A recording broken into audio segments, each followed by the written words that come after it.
So mga boss, oh. So yung gagawin natin mga boss, Audi Q5.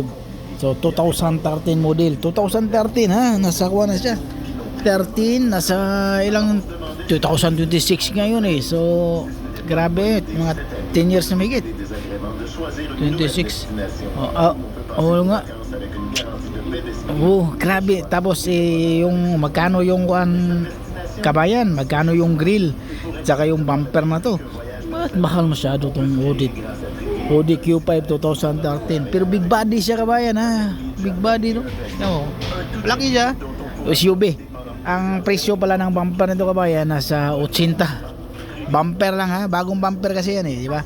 Bagong bumper yan. Yung lower bumper na yan, yung maliit ito, hiwala ito So i-repair natin yan. Tapos yung grill.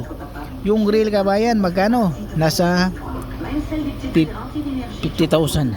Kasi 1.2 1.2 na. Yung kalan yung kalan. Yan Tapos yung Parsha 19. Grabe, nasa 80 mahigit. 80 mahigit. Kasi yung palitan niya 43 na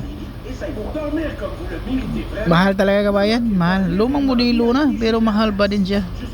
Yan ang mahirap. Ang problema ito kabayan pag may mga mechanical problem. Ito, latero lang to ha. Yung visa lang papalitan. Punit. Tapos yung may mga visa pa siya ang lahat dito. Dami to So, ang bayad pala nito, just 9,000 palang bayad nito. Lahat kasama ng mga visa kabayan yung 9,000. So, 6,000 yung mahigit yung sa yung visa niya. Grabe yun ang sinasabi ko kabayan. Pag may sakyan talagang maintenance talaga. Pero insurance naman to kabayan. Insurance bayad.